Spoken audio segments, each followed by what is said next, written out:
Olá, foi realizada recentemente aqui na Câmara dos Deputados audiência pública para debater a participação do Brasil na Cúpula do Clima. Na reunião foi discutida também a contribuição nacionalmente determinada, conhecida como NDC, que é o instrumento pelo qual os países oficializam seus compromissos para minimizar as consequências das mudanças climáticas.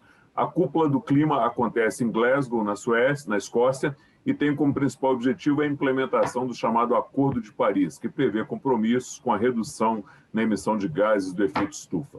E para conversar sobre esse assunto, o nosso convidado desta edição do programa é o deputado Camilo Capiberibe, do PSB do Amapá, que foi um dos deputados que pediu a realização da audiência pública. Eu sou Fernando Gomes e este é o Palavra Aberta. Deputado, seja muito bem-vindo, muito obrigado por ter aceitado aí o nosso convite para conversar sobre esse assunto. Muito obrigado, Fernando, a você. É uma satisfação poder dividir essa preocupação nesse momento tão importante que o Brasil e o mundo estão vivendo. Obrigado, deputado. Obrigado por estar participando aqui com a gente. Eu já aproveito a abertura aqui para pedir ao senhor que nos atualize sobre os principais pontos debatidos nessa audiência pública e qual a expectativa aí em relação aos compromissos que o Brasil pode assumir nessa cúpula do clima. Veja, Fernando, a preocupação que não é só minha, mas dos parlamentares que são mais próximos dos debates das questões ambientais, é justamente que o governo ele não é muito claro nem muito transparente a respeito do que ele pretende na COP26. Nós tivemos recentemente uma mudança muito drástica na postura do governo, nós tínhamos tido aí, desde 1992 para cá, com a Rio, com a Eco 92, o Brasil assumindo um protagonismo, às vezes um pouco mais, um pouco menos, mas particularmente na questão do debate das questões climáticas, o Brasil sempre teve uma posição de vanguarda, né? Realizando primeiro e debatendo, propondo, e o que nós vimos, particularmente desde que o presidente Jair Bolsonaro assumiu o poder, é assim, um recuo total, a mudança de postura, não só na ação nas questões ambientais dentro do Brasil, mas também na participação nesses fóruns. Assim, em 2019, que nós tivemos a COP25, o Brasil não tinha nem stand lá, né? E esse ano nós não tivemos a instalação no Congresso Nacional da Comissão Mista de Mudanças Climáticas. Então, assim, foi uma luta dos parlamentares na Câmara e no Senado poder promover esse debate sem as instâncias e sem o governo federal ter assim, disposição para tanto. Essa já era parte da minha pergunta, né, deputado? Parte dos parlamentares da sociedade civil consideram muito pouco ambiciosas as propostas que o Brasil pretende levar, né? E argumenta-se também aí esse descompasso entre o discurso do governo em fóruns internacionais e as políticas ambientais que são adotadas. O senhor quer dar uma aprofundada nesse ponto aí? Sim, o que acontece é que o governo ele promoveu, há pouquíssimo tempo atrás, o que foi classificado como uma pedalada climática. Ele mudou a NDC para permitir que o Brasil emita mais gases que promovem o efeito estufa. Isso ele fez uma manobra, mudando a linha de base do cálculo, e com isso ele permite que aumente o desmatamento em relação às datas previstas anteriormente, e com isso uma maior emissão. Então esse é um problema muito grave que revela essa disposição um pouco desonesta de enganar o público interno, porque não engana quem entende da questão climática, que ele está abrindo a possibilidade de se ampliar o desmatamento, emitir mais gases carbônicos e ainda tenta passar a ideia de que isso é uma posição ambiciosa. Não é uma posição ambiciosa.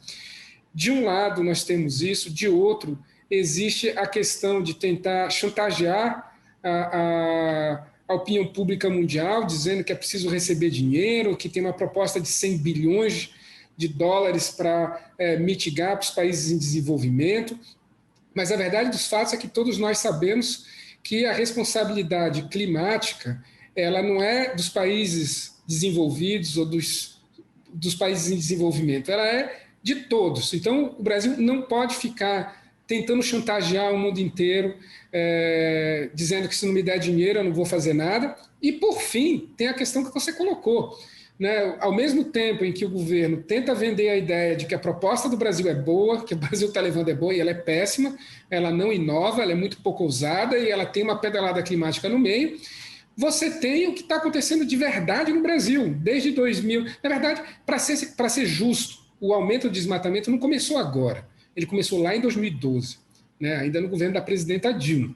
No entanto, ele se acelerou e ele passou a ser uma política de governo com a chegada do ex-ministro Ricardo Salles no Ministério do Meio Ambiente, que ele pregava como modelo de desenvolvimento para a Amazônia a mineração em terras indígenas. Assim, uma tragédia. Nós tivemos, inclusive, agora esses dias, 2 crianças Yanomamis sendo tragadas por uma draga, né, de garimpo ilegal em terra indígena, matou 2 crianças.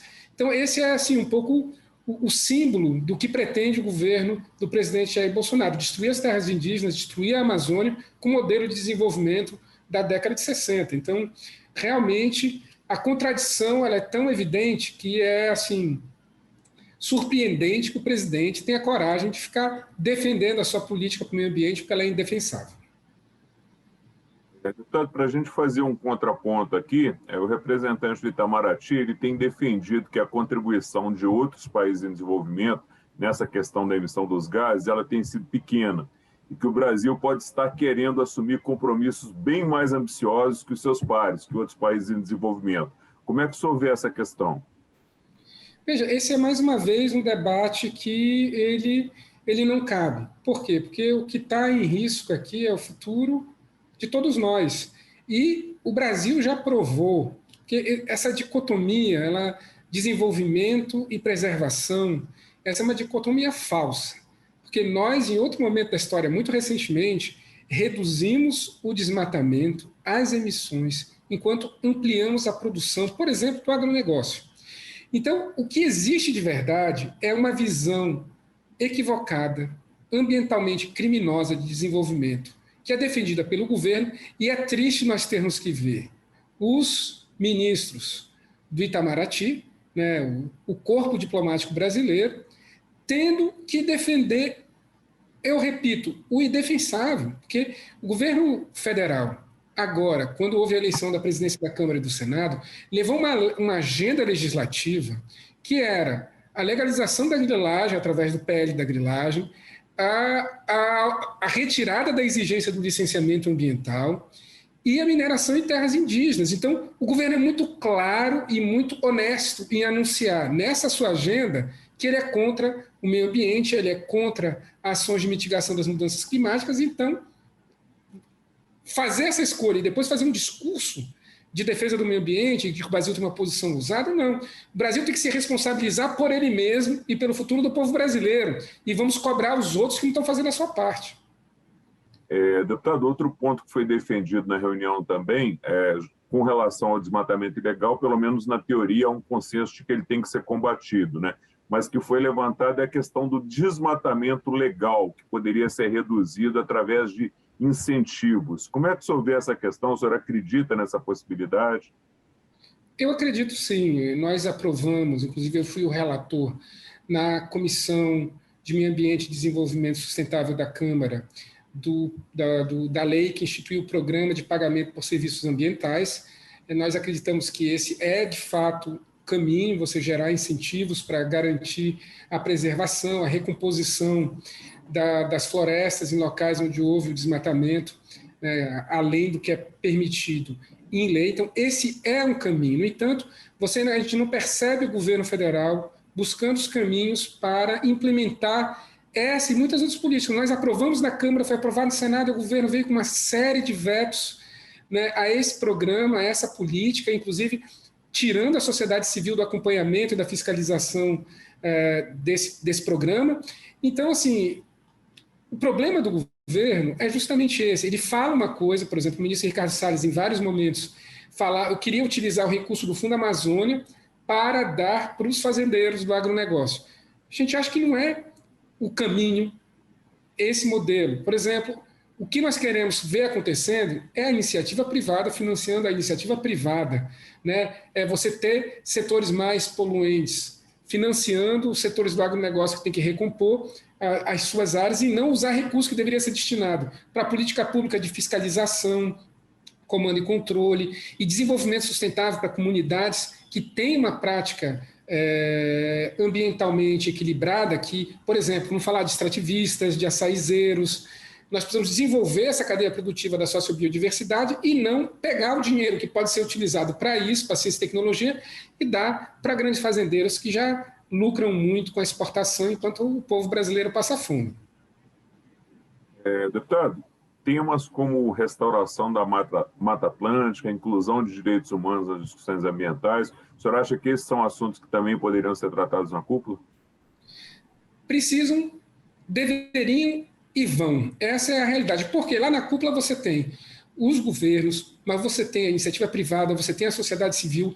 A COP ela é um evento muito amplo, que tem uma série de outros eventos paralelos acontecendo, onde os debates são muito vivos, e é importante dizer que aqui no Brasil, nessas audiências públicas que eu participei, ficou muito claro que a iniciativa privada tem uma clara compreensão da importância que é debater a questão climática. Aqui o Amapá, por exemplo, vou citar um exemplo, nós estamos vivendo hoje aqui o efeito, claro, da instalação de hidrelétrica, da criação de búfalos aqui na foz do rio Araguari. Nós temos um arquipélago que está sendo destruído.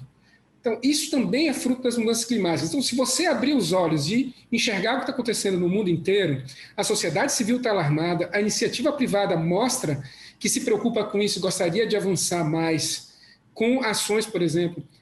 Eles estiveram muito próximos do debate do PL, do deputado Marcelo Ramos, que regulamenta o mercado de carbono aqui no Brasil, que é um passo importante. A iniciativa privada enxerga isso como importante, nós enxergamos como importante. Então, assim, ainda que o governo federal não tenha esse compromisso de ter uma política clara, de levar propostas e voltar a ser vanguarda nesse debate, a sociedade civil cobra, exige e vai estar presente debatendo, né, o Congresso Nacional e a iniciativa privada. Eu acho que vai ter uma visão de Brasil mais crítica, mas, infelizmente, o grande ator desse processo, que é o governo federal, nós não temos expectativa de que vai ter uma posição para fazer avançar a agenda mundial. Ok, deputado, muito obrigado pela sua participação no programa, pelos esclarecimentos prestados e seja sempre bem-vindo. Eu que agradeço, estou sempre à disposição. Obrigado, deputado. Eu conversei com o deputado Camilo Capiberibe, do PSB do Amapá, sobre a audiência pública realizada aqui na Câmara para debater a participação do Brasil na Cúpula do Clima.